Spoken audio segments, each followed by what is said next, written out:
माझी किडनी खराब झाली आहे. मला दर दिवसाआड डायलिसिस करून घ्यावे लागते. मी या आजाराने त्रस्त झाले आहे. मला कोणी किडनी देईल का?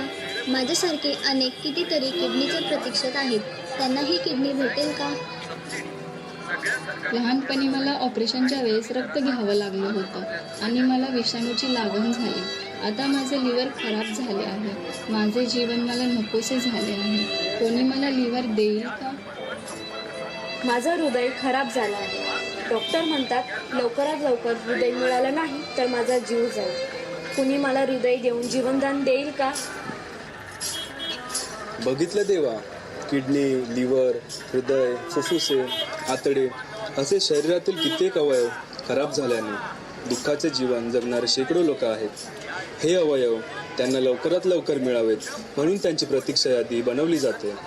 नुसत्या महाराष्ट्राचा विचार केला तर सध्याच्या घडीला प्रतीक्षा यादीमध्ये किडनीचे 5,000, लिव्हरचे 1,500, हृदयाचे 200 इतके रुग्ण या यादीत आहेत. आता तूच सांग, या सगळ्यांना अवयव मिळणार कुठून? देवा, हे सर्वजण तुमचे भक्त आहेत. तुम्ही जगद्गुरू तुकाराम महाराजांचा पालखी सोहळा आता मार्गस्थ होत आहे आणि या पालखी सोहळ्यामध्ये एक वेगळी दिंडी आपल्याला पाहायला मिळेल, अवयदान दिंडी. या अवयदान दिंडीमध्ये अवयदानाचे महत्त्व, अवयदानाबाबत असलेले गैरसमज हे पथनाट्याच्याद्वारे समजावण्यात येत आहे. ही आगळी वेगळी दिंडी आता पालखीमधील नागरिकांचे एक आकर्षण ठरले आहे. या दिंडीमुळे सगळे तरुण सहकार्य, तरुण हे पथनाट्याच्या माध्यमातून या अवयदानाचे महत्त्व आपल्याला पटवून देत आहे. विठुरायाच्या पोशाखामध्ये देखील हे जे अवयदानाचे महत्त्व आहे ते पटवून देत आहे. आपण त्यांच्याशी चर्चा करणार. काय सांगाल तुम्ही? विठुरायाच्या पोशाखामध्ये विठुराय होऊन अवयदानाचे महत्त्व सांगत आहेत, काय याच्या मागची भावना आहे? अवयदान करून आपण गरजूंचे प्राण वाचवू शकतो. त्यांना आपण आपल्या म्हणजे माझा जीव खतम झाला आणि माझा लिव्हर आयदर माझी डोळे कामाची नाही, मी ही डोळे गरजूंना देईन, त्याला ही सुंदर वारी देखू शकतो. मीन्स त्याला ते सगळं काय बघू शकतो. पण वारीच्या माध्यमातूनच अवयदानाचं महत्त्व का सांगितलं? वारी म्हणजे इतक्या महाराष्ट्रीयन लोक येतात, अनेक राज्यातून, अनेक प्लेसतून येतात आणि ते सगळं काय लोक एकच जागा जमा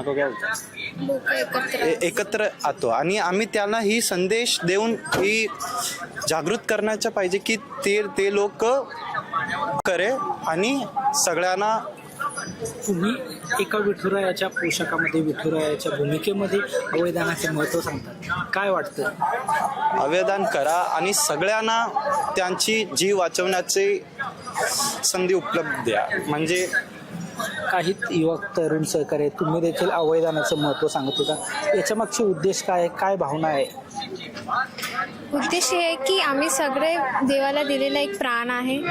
हर एक मनुष्याच्याकडे हक्क आहे की जेव्हा एक देव त्यांना चान्स देतं की तुम्ही तुमचं प्राण वाचवायचं, ते आमचं जबाबदारी असतं, ती आमची प्रतिज्ञा असते की आम्ही त्यांना अवयव देऊन त्यांची मदत करावी, त्यांच्या सेकंड लाईफ द्यावे.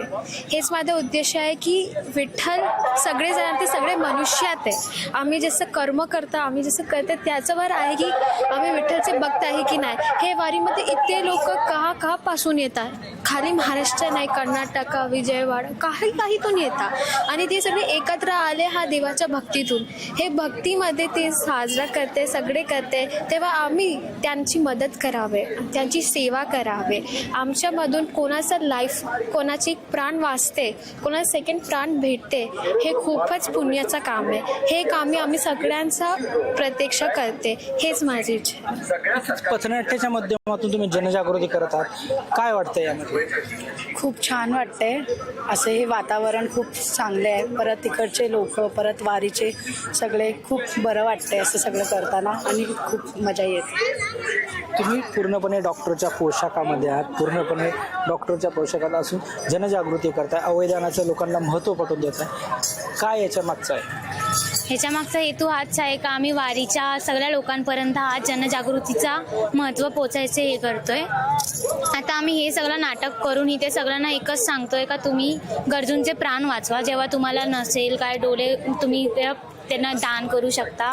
जेव्हा ते मरतात, म्हणजे जेव्हा त्यांचा मेंदू मृत होते वगैरे, तेव्हा ते दान करू शकतात शरीरातले त्यांचे अवयव. आम्हाला हेच सगळ्यांपर्यंत माहिती पोहोचवायची आहे. आज तुम्ही वारीमध्ये जनजागृती करताय, तुम्हाला वाटतं याचा परिणाम होतोय? तुमच्याकडे लोक येतात? हो येतात. ह्या वारीचं आम्ही जो स्किट करतोय, जे करतोय आम्ही नाटक, त्याच्यामधनं ते आमच्याकडे येतात.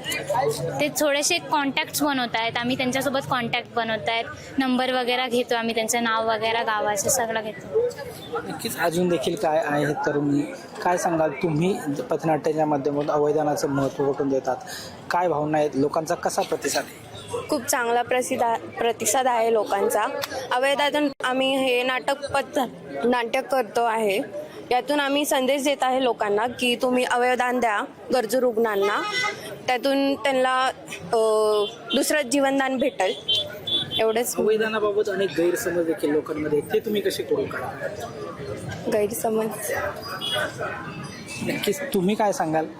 पथनाट्याच्या माध्यमातून तुम्ही आज जनजागृती करण्यात काय आहे उद्देश, काय याचा मागचा? उद्देश म्हणजे की आम्ही सगळ्या लोकांना समजवतो की नक्की अवयदान म्हणजे काय असतं. अवयदान म्हणजे की आपण दुसऱ्याला दुसऱ्याला आपण नवीन जीवनदान देत असतो. नक्कीच. तुम्ही काय सांगाल? तुमच्या काय भावना आहेत? अवयदान लोकांनी का करावं? अवयवदान हे काळाची गरज आहे.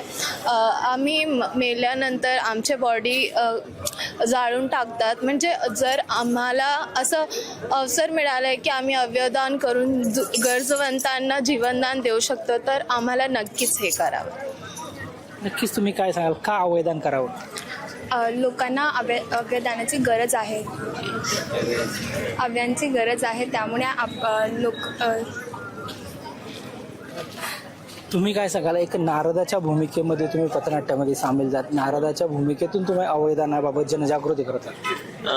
मी हे सांगणार अवयदान अवयदानाच्या जागृत आम्हाला करायला पाहिजे. हिंदी में बोल. मैं ये बोलना चाहूँगा कि आजकल आप देख सकते हो सबको ऑर्गन्स की ज़रूरत है. अभी अगर हम जागृति नहीं करेंगे लोगों को, अगर गांव साइड में हम जाएंगे, लोगों को पता ही नहीं है, तो हम ये नाटक से लोगों को जागरूक करते कि लोग देखते हैं कि हर एक को लिखा हुआ नहीं आता गांव में, तो हम लोग नाटक से उनको समझाते हैं कि क्या है आंगन.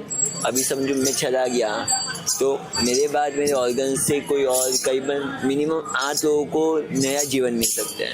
तो मैं यही करना चाहूँगा कि अगर सब अवयदान करनी चाहिए सबको. नक्कीच. आपल्यासोबत डॉक्टर देखील आहे. डॉक्टर साहेब काय सांगाल?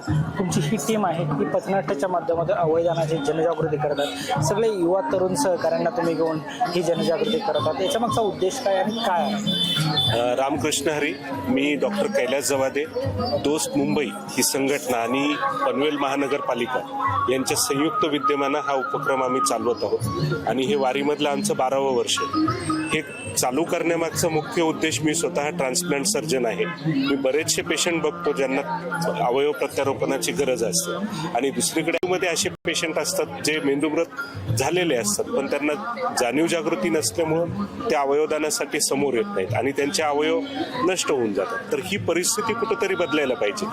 आणि स्पेनमध्ये आपण बघतो की जगामध्ये सर्वात जास्त अवयवदानाचं प्रमाण हे स्पेन या राष्ट्रामध्ये. राष्ट्र छोटं आहे पण अवयवदानाचं प्रमाण जास्त आहे. कशामुळं?